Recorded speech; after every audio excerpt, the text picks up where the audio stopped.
1974. La nueva Televisa conservó viejas prácticas. Estaba prohibido criticar a la iglesia, al ejército y al presidente de la República, y los artistas entraban en una lista negra con solo coquetear con la competencia. En 1974, el Tigre Azcárraga se dio un baño de responsabilidad mediática internacional, organizando en Acapulco el primer encuentro mundial de la comunicación, al que asistieron personajes del mundo intelectual como Humberto Eco, John Kenneth Galbraith y Marshall McLuhan, y artistas como Liza Minnelli.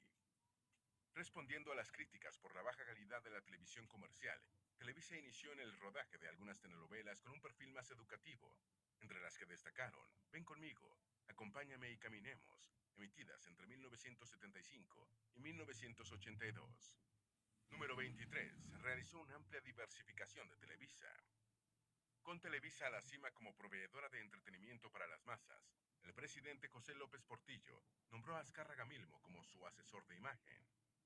Ninguno de los dos pareció advertir la contradicción entre la función de máximo responsable político de uno y la de principal formador de opinión del otro. Se perpetuaba la vieja tradición mexicana de otorgar favores y distinciones a los empresarios a cambio de lealtad política. A finales de la década de 1970, el gobierno era el principal anunciante de Televisa y Azcárraga Milmo estaba diversificándose hacia el cine con Televicine, hacia la industria editorial y los centros nocturnos para promover a sus artistas, y hacia los bienes raíces. Televisa era dueña de 47 empresas, incluyendo una de jets ejecutivos. Número 24. Televisa se vio menos afectada por otras empresas por la crisis de los años 80. 2 días antes de finalizar el sexenio de López Portillo en 1982, Azcárraga Milmo recibió 95 concesiones para Televisión de Provincia S.A., filial de Televisa, aunque el nuevo presidente, Miguel de la Madrid, las redujo a 75.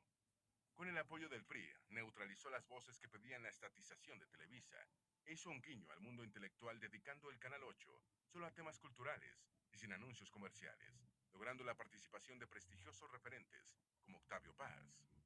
Gracias a su influencia política, Azcárraga Milmo pudo retrasar 4 años la entrada de Multivisión, competencia de Cablevisión. Aprovechando su condición cuasi monopólica, Televisa pudo navegar mejor que otras compañías durante la crisis económica de los primeros años de la década de 1980. Número 25. Dejó temporalmente la presidencia de Televisa en 1986. En 1985, Raúl Trejo del Arbre coordinó el libro Televisa, El Quinto Poder, donde la corporación mediática es señalada como una de las fuentes de influencia ideológica y política mejor consolidadas en la sociedad mexicana de nuestros días. Durante el terremoto del 19 de septiembre de 1985, Televisa atenuó la ola de crítica sufrida por el gobierno por su deficiente actuación durante la catástrofe, llamando a la unidad nacional a las puertas de la Copa Mundial de 1986. En 1986, el Tigre Azcárraga ya había sufrido 3 infartos y dejó la presidencia de Televisa durante una temporada en manos de Miguel Alemán Jr., viajando a Estados Unidos con el argumento de que iba a seguir más de cerca sus negocios estadounidenses. Número 26. Recurría a todo lo que fuera necesario para respaldar al PRI. Azcárraga Milmo retornó a la dirección de Televisa en junio de 1987 y comenzó a emitir de nuevo el noticiero 24 horas, que había sido suspendido por Alemán ante las fuertes críticas por su parcialidad política. Durante las elecciones federales de 1988, Televisa no solo se parcializó abiertamente por Carlos Salinas de Gortari, sino que se atrevió a atacar al mítico Lázaro Cárdenas, padre de Cuauhtémoc, el adversario del candidato del PRI. Durante ese impasse, Zabludovsky abrió una edición de 24 horas, presentando a 2 presuntos hijos extramatrimoniales de Lázaro Cárdenas, que manifestaban su apoyo al PRI. A raíz de la caída del muro de Berlín, Azcárraga Milmo lanzó el programa Encuentro Vuelta, la experiencia de la libertad, pero se llevó el disgusto de que en una de sus ediciones, el peruano Mario Vargas Llosa calificó los gobiernos del PRI de dictadura perfecta. Número 27. México es un país de jodidos. Es la frase que lo identifica. En 1993, Azcárraga Milmo encabezó la lista de Forbes de los latinoamericanos más ricos, y ese mismo año pronunció en un acto público una de sus frases más conocidas. México es un país de una clase modesta, muy jodida, que no va a salir de jodida. Para la televisión es una obligación llevar diversión a esa gente y sacarla de su triste realidad y de su futuro difícil. Desde entonces, la expresión México es un país de jodidos es el principal símbolo de identidad del Tigre Azcárraga. El mismo año se unió al español Plácido Domingo en el proyecto Operalia para popularizar la ópera. Las reformas a las leyes electorales obligaron a Televisa a moderar su parcialidad hacia el PRI, y en 1994 presentó el primer debate televisado entre candidatos de diferentes partidos. Número 28. A mediados de la década de 1990, TV Azteca empezó a perfilarse como futuro competidor de Televisa. A mediados de los años 1990, la crisis económica mantenía a la baja las acciones de Televisa y los problemas financieros afloraron, por lo que la compañía detuvo su expansión y dejó de ser la mayor televisora de Latinoamérica. TV Azteca, que había sido privatizada en favor de Ricardo Salinas Pliego, por intermedio de Raúl Salinas de Gortari, hermano del presidente, comenzó a producir programas nacionales y a comprar programación extranjera, que elevaron su sintonía mientras flexibilizaba las ventas de publicidad. Aunque todavía no era una amenaza seria para Televisa, no podía ignorarse como competidor. Azcárraga Milmo vendió el 49% de las acciones de Cablevisión a Telmex y comenzó una guerra contra Multivisión por el mercado capitalino. Número 29. En 1997, Televisa concentraba el 87% del gasto publicitario en televisión en México. A finales de 1996, Televisa participó en el lanzamiento de Sky Latin America, un sistema de televisión satelital en sociedad con Rupert Murdoch y el brasileño Roberto Ireneu Mariño, pero la televisora mexicana solo controlaba la plataforma para México.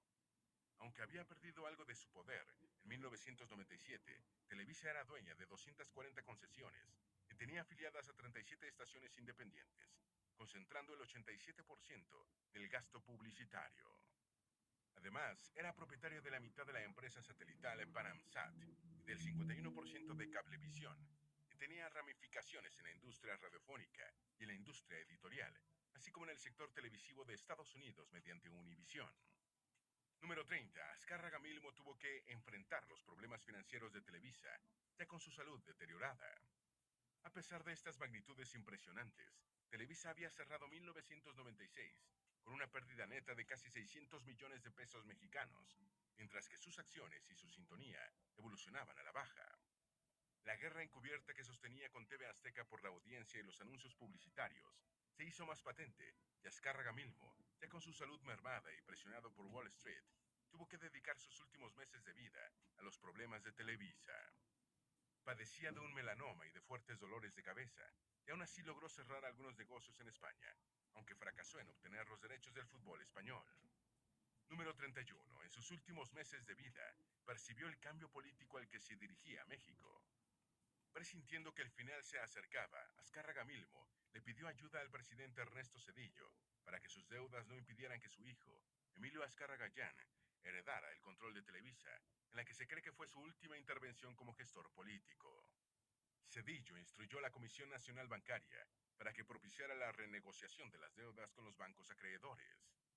Pero seguramente gracias al olfato político que había desarrollado a lo largo de varias décadas, el tigre Azcárraga percibió los vientos de cambio que soplaban en la política mexicana e inició acercamientos con el influyente dirigente del PAN, Carlos Castillo Peraza, y con Andrés Manuel López Obrador.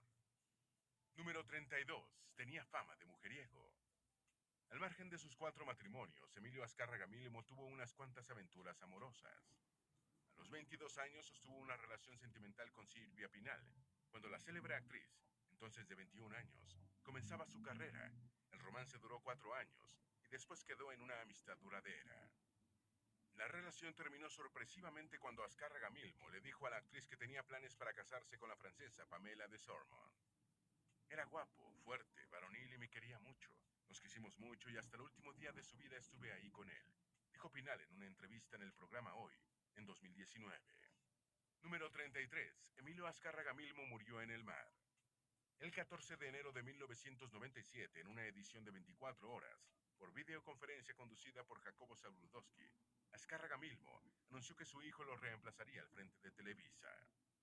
Emilio Azcárraga Milmo murió el 16 de abril de 1997, a los 66 años, a bordo de su yate Echo, en aguas estadounidenses, cerca de Miami, y sus cenizas fueron depositadas 2 días después, en la Basílica de Guadalupe, un honor para quien había dicho, yo no soy cristiano, sino guadalupano.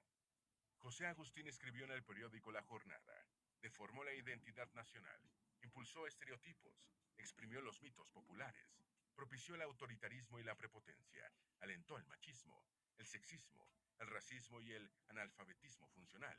Fomentó ideales de una materialidad elemental, pero sobre todas las cosas, se esforzó por manipular al público para que fuera menor de edad ad eternum. Número 34. Le gustaban las chicas del clima y las reinas de belleza. Se afirma que el matrimonio de Azcárraga Milmo con Nadine Jan, madre de su único hijo varón y heredero de Televisa, terminó por los constantes devaneos amorosos del magnate televisivo con otras mujeres. La señalada por la ruptura de esta unión fue Paola Cusi, una joven de 2 décadas menor que Azcárraga Milmo, que era chica del clima y anunciadora de horóscopos en 24 horas. Se casaron en 1972 y se divorciaron en 1987. Esta relación fue la más duradera del empresario, aunque terminó sin hijos. Después de separarse de Cusi, el tigre Azcárraga inició una relación con Adriana Abascal, Miss México 1988, y quinto lugar en el Miss Universo de 1989. Estuvieron casados desde 1990 hasta la muerte del magnate, y una de las herencias de la viuda fue el yate Echo, en el que murió el tigre, que luego vendió al fundador de Oracle, Larry Ellison. Número 35. Emilio Azcárraga Jan dio continuidad al Imperio Televisa. Emilio Azcárraga Jan nació en Ciudad de México el 22 de febrero de 1968, como fruto del tercer matrimonio de su padre con Nadine Jan. Conservando la tradición familiar, Emilio Azcárraga Jan tuvo una difícil relación en su juventud con su padre Emilio Azcárraga Milmo, al igual que éste la había tenido con el suyo, Emilio Azcárraga Vidaurreta. Sin embargo, las circunstancias lo obligaron a ponerse al frente de Televisa a los 29 años, en 1997, cuando murió su padre. En 2011, Forbes estimaba su fortuna en $2.000 millones, y en 2017 dejó la dirección general de Televisa, pasando a ocupar el cargo de presidente del Consejo de Administración.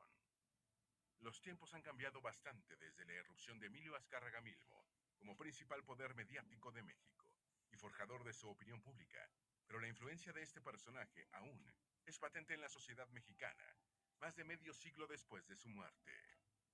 Esperamos que este video te haya sido útil. Si tienes algo que agregar, por favor, compártelo con nosotros en la sección de comentarios. Dale me gusta a este video y envíale el enlace a tus familiares y a tus mejores amigos para que también sepan más de las 35 cosas de la vida del tigre Azcárraga, Emilio Azcárraga Milmo, sus amantes y cómo creó Televisa. Si eres nuevo en nuestro canal, no olvides suscribirte. No se te olvide seguirnos en todas nuestras redes sociales, que van a estar aquí abajo en la descripción. Recuerda, un pueblo que no conoce su historia está condenado a repetirla.